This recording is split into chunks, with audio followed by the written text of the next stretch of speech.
Semestinya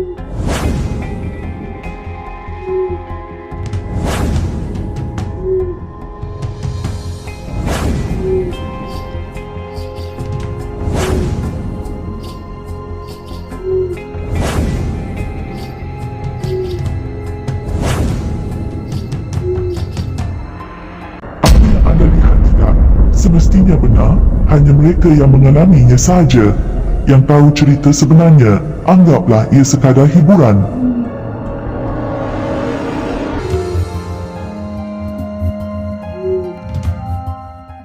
Assalamualaikum warahmatullahi wabarakatuh. Apa kabar para penonton sekalian? Lama kita tidak bertemu, lama kita tidak berjumpa dalam channel ini. Ini disebabkan oleh kerana perkara-perkara yang tak dapat dielakkan, menyebabkan lama saya tak upload video dalam channel ini. Di pada hari ini kita sambung cerita balik, ya. Tapi sebelum tu, seperti biasa, siapa yang melihat ataupun menonton video ini, saya doakan semoga panjang umur, murah rezeki, dan sentiasa sihat walafiat. Apalagi sekarang berada di bulan Ramadan yang mulia, yang kita tengah berpuasa. Dan juga saya mohon pada anda, silalah like, subscribe, dan share cerita-cerita, kisah-kisah dalam channel ini. Okey, jom seterusnya. Cerita ini sudah lama dikirim ke email saya, tapi baru ini saya nak ceritakan kepada anda, iaitu kisah berkenaan dengan penggali kubur. Ya, kisahnya sudah lama dan si pengirim tidak menyebutkan lokasinya di mana, tempatnya di mana, ya. Namun kita akan ceritakan yang baik kita jadikan pengajaran, yang tak baik kita jadikan tauladan. Apakah cerita ini benar atau tidak? Jom kita sama-sama saksikan.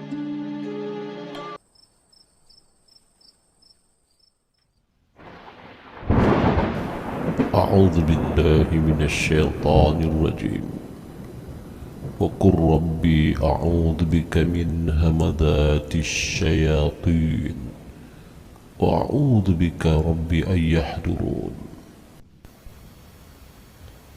Dan katakanlah, wahai Tuhanku, aku berlindung kepadamu dari hasutan syaitan-syaitan, dan aku berlindung kepadamu, wahai Tuhanku, supaya syaitan-syaitan itu tidak menghampiriku. Katanya dulu di kampungnya ada satu tanah perkuburan. Tanah perkuburan ini sudah lama, lebih kurang 30 tahun yang lalu. Tanah perkuburan di kampungnya, ya. Jadi pihak pemaju, pihak kerajaan ingin menjadikan kawasan dekat tanah perkuburan itu sebagai satu tempat, sebagai dibuat untuk jalan raya, ya.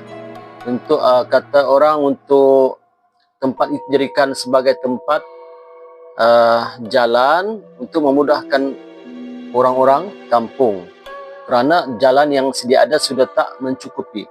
Jadi ditambah besarlah jalan itu, mengakibatkan tanah perkuburan itu seluruhnya terpaksa dipindahkan ke tempat yang baru.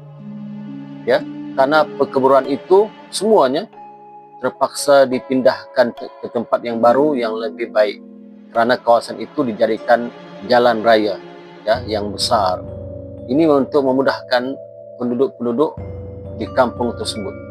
Jadi kisahnya adalah beberapa kontraktor yang datang untuk tujuannya adalah mengalihkan, ya, mayat-mayat ataupun jenazah-jenazah ataupun orang yang ditanam dalam kubur itu dialihkan dengan syarat, dengan cermat, dengan baiklah di tempat yang telah ditetapkan, ya, oleh pihak kerajaan.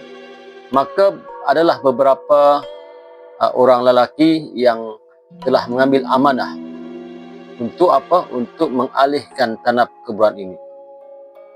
Diketuai oleh seorang lelaki yang bernama Wak namanya. Ya, Wak ni biasanya orang-orang Jawa lah kan, dan beberapa pekerjanya.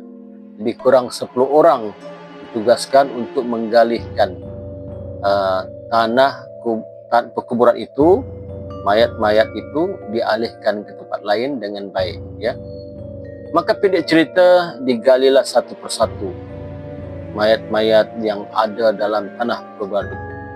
Masya Allah. Maklumlah, tanah perkuburan sudah lebih 30 tahun lamanya. Pastilah yang ada, yang dijumpai hanyalah tulang belulang, ya, tulang belulang yang telah lama. Kemudian diangkat satu persatu, ditulis namanya, siapa orangnya, kemudian dipindahkan ke tanah perkuburan yang baru. Jadi ada seorang pekerja, ini lelaki ini yang bernama Malik. Malik ini ditugaskan untuk menggali satu tempat tanah kuburan di kawasan itu juga lah. Tapi kawan-kawan yang lain heran, kenapa orang-orang lain semua sudah selesai, dia tak selesai lagi. Jadi datanglah Wak ni, ya, mencari tempat Malik. Kenapa Malik ni lambat menggali kubur ni? Orang semua sudah selesai gali, dia tak selesai lagi. Rupa-rupanya Malik berada di tanah kuburan yang telah digali itu, duduk termenung sambil suaranya menggeletar. Maka Wak ni pun terkejut. Malik, kenapa ni? Malik.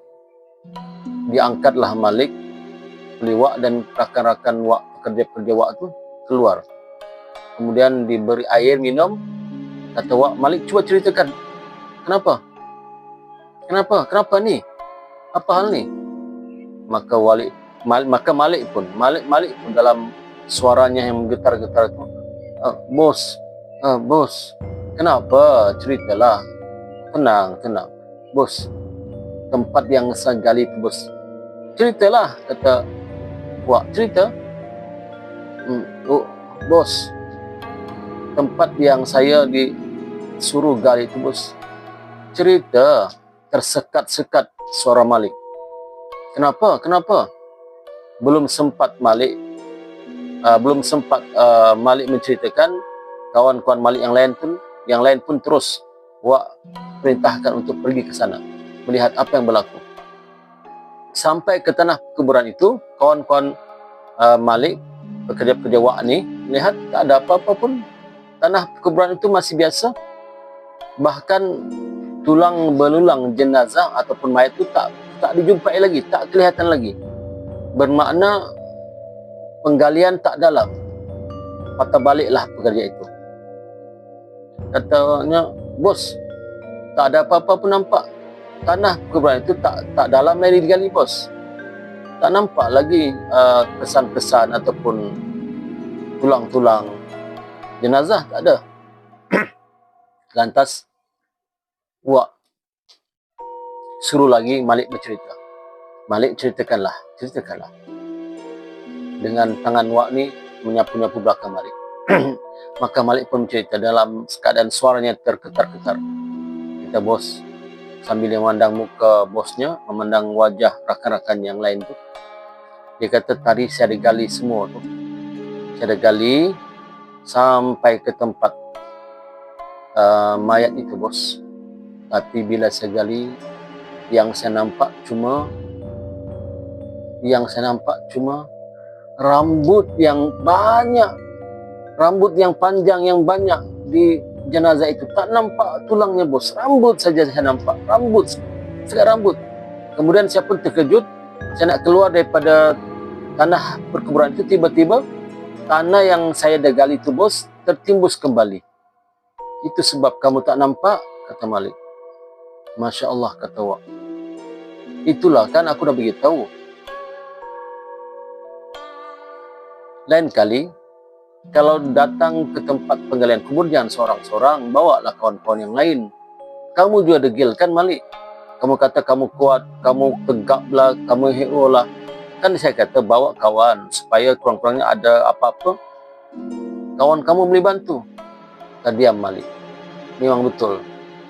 Sejak awal lagi Malik ni rasa macam sombong sikit lah. Kerana badannya yang sasar. Badan sasar, tegap. Satu kuburan dia boleh gali seorang. Sedangkan yang lain-lain tu memerlukan 2 atau 3 orang untuk menggali. Dia seorang saja. Kemudian bosnya kata, Wak ni kata, apa-apa yang kamu lihat, apa-apa yang kamu nampak, kamu diam saja, jangan tegur. Ya, jangan tegur. Tetapi si Malik ini ketika dia nampak rambut tuh peringkat awal, dia tegur. Dia kata, rambut siapa yang panjang ni? Dia kata, apalah punya gini, rambut panjang. Dari situlah tiba-tiba menggeletar badan Malik, ya, kerana dia kata tiba-tiba dia terasa macam ada sesuatu yang datang, ya, yang duduk di depan, seperti ada lembaga hitam yang berambut panjang. Dari situlah Malik tak dapat keluar daripada tanah perkuburan itu dan badannya menggigil hingga kan dia terbantut menggali kubur. Jadi dah selesai perkara itu, semua kubur dah dipindahkan di tempat yang baru, ya, cuma ini saja yang belum. Maka dipanggillah seorang ustaz, ya, yang ada di kampung itu untuk membantu penggalian kubur, ya. Jadi telah selesai semua tanah perkuburan digali, diambil tulang belulang mayat itu, kemudian dipindahkan ke tempat baru. Hanya satu saja, ya, kubur yang belum sempat digali kerana masalah itulah tadi, kelihatan rambut panjang, ya. Maka dipanggillah seorang ustaz yang ada di sekitar kampung itu untuk membantu. Maka ustaz pun datang melihat keadaan kubur. Bila melihat, dia terlihat kuburan itu dah lama, lebih kurang 30 tahun yang lalu, daripada seorang perempuan, yang mana perempuan ini terkenal dengan ilmu-ilmu hitam. Kata ustaz itu, Masya Allah, saya kenal orang ini. Inilah akibatnya kalau mengamalkan ilmu hitam, ya, maka inilah akibatnya, kata ustaz. Ustaz itu pun tak nak terangkan lama-lama. Dia bawa beberapa orang untuk membaca surah Yasin, ya, di tanah perkuburan itu. Moga-moga senanglah tulang belulang itu dipindahkan ke kubur yang lain. Maka dibacakan Yasin beramai-ramai. Setelah itu disuruh, ya, Malik tadi dan rakan-rakannya untuk mengorek kembali kubur itu. Korek, maka betul kelihatan rambut yang sangat banyak memenuhi seluruh kubur itu. Di bagian lahat di bawah itu memenuhi penuh. Dicari mana tulang-tulang, mana tulang belulangnya, dicari. Alhamdulillah dapat juga, tetapi tak melekat dengan tulang belulang itu, melekat dengan rambut-rambut yang begitu panjang. Masya Allah. Dimasukkanlah di dalam kain untuk dipindahkan ke tempat baru. Kemudian tanah kubur itu pun ditimbus semula. Alhamdulillah selesai. Perpindahan sudah selesai pada hari itu. Jadi satu masa berlaku pada satu malam, Malik ini pun balik ke rumah seperti biasa. Ya, Malik ini untuk pengetahuan para penonton, dia masih bujang. Umurnya sekitar 40-an tapi belum kawin lagi. Dia masih tinggal bersama ibu dan ayahnya dan beberapa orang adiknya, termasuk salah seorang adik perempuannya. Salah satu-satu saja adik perempuan, yang lain itu semua adik laki-laki. Lebih kurang 5 orang adik-beradik termasuk dia, ya, 4 laki-laki, 1 perempuan. Perempuan itu berumur dalam 18 tahun, baru selesai SPM. Jadi bila ada balik malam tu, penat kan, mandi semua, selesai solat maghrib. Malik ni orang yang alhamdulillah lah, yang istiqamah juga, solat 5 waktu tak tinggal. Maka dia pun masuk ke bilik. Bila dia masuk ke bilik nak baring-baring, ya, dia tengok dia nak baring, dia nak lupa tutup pintu. Kemudian dia nak tutup pintu lah. Tiba-tiba alangkah terkejutnya Malik, kerana di sebalik pintu biliknya yang dia nak tutup itu kelihatan sesosok makhluk menyerupai sebiji sama dengan mayat di tanah kuburan yang dia gali pertama kali. Rambutnya panjang mengurai sampai ke kaki, tertutup wajahnya dengan rambut, cuma kelihatan tangan dan kakinya yang hitam dengan baju putih yang sudah lusuh seperti kain kapan. Masya Allah, menggigil Malik. Ketakutan Malik. Perkara ini tak disedar lagi. Perkara ini masih tak disedari lagi oleh keluarga Malik ketika itu. Kerana Malik seorang-seorang dalam bilik. Sedangkan keluarganya di bilik yang lain. Ada yang di ruang tamu, ada yang di dapur. Maka Malik pun pelan-pelan mencapai telepon bimbitnya. Ya, telepon bimbit. Call. Majikannya, bosnya tadi, Wak tadi itu. Kata, Assalamualaikum Wak. Wak dah tidur ke? Kata Wak, kenapa? Belum. Kenapa? Ada apa? Wak, kata, ayah, ada apa? Wak, ada apa? Ceritalah Malik, kenapa ni Malik? Wak, benda tu Wak, benda tu. Benda apa? Benda tu Wak, ada di sini Wak. Astagfirullahaladzim. Malik kata, Wak ni, ya, bacalah ayat-ayat suci yang kau hafal. Moga-moga benda tu tak mengikut engkau. Itu badi tu Malik, badi. Ya, baca Malik, baca. Maka Malik pun membaca pelan-pelan. Tapi benda tu masih ada di situ. Ya. Malam pertama tu Malik tak dapat tidur. Selepas Malik baca Quran, ya, mata Malik sebenarnya sangat mengantuk, tapi benda tu ada melekat dekat pintu. Maka Malik pun pasang bacaan suci Al-Quran, ayat suci Al-Quran dalam satu kaset di biliknya. Kaset pasang ayat suci Al-Quran, dia bagi kuat. Bila dia bagi kuat, terdengar bacaan ayat Quran daripada biliknya itu, terdengarlah keluar. Ibunya dengar, ayah dengar, adik-beradik dengar, semua datang kepada Malik. Malik, kenapa ni Malik? Malam-malam buta ni pasang ayat suci Al-Quran kuat-kuat, tak boleh ke perlahan-lahan? Cuba engkau lah dengar, buat apa kuat-kuat. Ayah, kata Malik, kenapa? Ayah, kenapa? Ayahnya datang, ibunya datang, adik laki-laki 3 orang pun datang. Tengok dia. Kenapa? Sambil tangan Malik menunjuk ke depan. Ayah, cuba lihat tu ayah. Cuba lihat tu ayah. Mak, adik, lihat. Sebab Malik ni abang yang paling sulung lah. Dek, lihat. Bila mereka lihat, semua terkejut. Masya Allah. Dalam keadaan mereka melihat, ya, melihat makhluk yang tadi itu, yang menakutkan berambut panjang di tepi pintu itu, tiba-tiba adik perempuan mereka, adik bungsu mereka perempuan itu menjerit ketakutan di biliknya. Menjerit yang sangat menyeramkan, menjerit ketakutan. Ya, maka kelang kabut pula ibu dan ayahnya, adik-beradiknya bersama Malik melihat adiknya yang berada di biliknya sendiri. Ya, tiba-tiba bila masuk ke bilik adiknya pula berkunci dari dalam. Masya Allah. Sedangkan adiknya tengah menjerit, meraung. Ayah kata, nak, buka pintu nak. Ibu pun kata, nak, buka pintu nak. Adik, buka pintu adik, kata Malik. Tak boleh buka, berkunci. Maka mau tak mahu terpaksa dipecahkan pintu itu. Ya, dipecahkan pintu, barulah dapat masuk.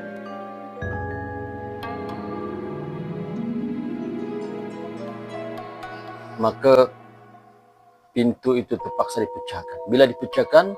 Bila dipecahkan pintu itu, kelihatanlah adik bungsunya perempuan itu tengah duduk di atas katil sambil kepala menunggak ke atas.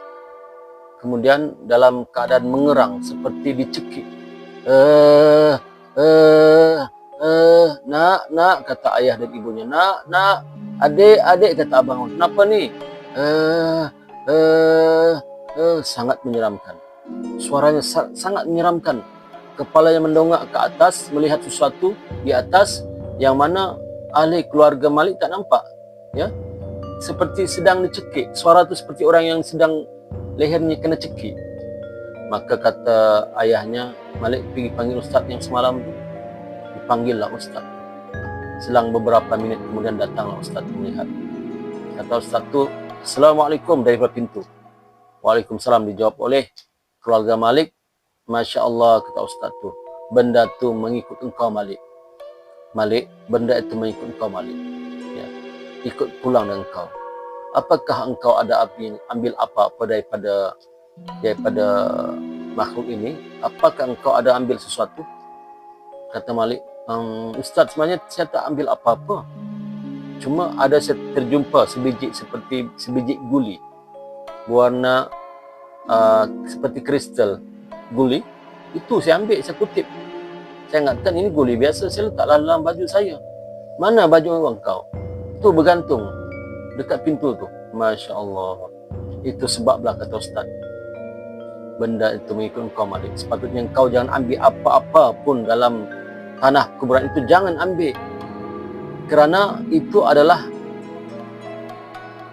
guli yang kamu nampak seperti batu kristal itu adalah sebahagian daripada alat pemujaan bumuh ini. Takut-takut siapa yang terambil itu, orang itulah akan mewarisi ilmu bumuh ini. Masya Allah. Malik pun terkejut. Aduh, astagfirullah Ustaz. Tidak Ustaz, tidak. Masya Allah, Masya Allah. Mana baju itu? Maka diambillah baju dan dilihat di dalam poket baju Malik yang selepas dia bawa balik daripada tanah kuburan itu ada sebiji kristal berkilau-kilau. Maka kata Ustaz, ini terpaksa kita bakar. Maka malam itu juga Ustaz itu mengambil baju, dibungkus dengan plastik hitam, dibawa di tempat yang lapang di depan rumah itu, dibuat unggun api dan dibakar.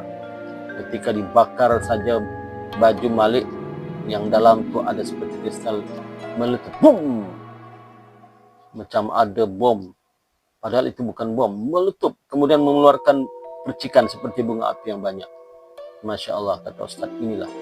Moga-moga selepas ini tidak ada lagi gangguan yang berlaku pada Malik dan pada keluarga Malik. Dan ayah dan ibu yang masih ada dalam bilik lihat anaknya pun dah mula sedar. Anaknya perempuan itu dah sedar. Yang tadi mengerang kesakitan seperti dicekik, dah sedar. Malik pun bertanya, "Dek, kenapa dek? Apa yang kau nampak?" Bang, aku masih takut bang. Jadi sekali lagi pelan-pelan.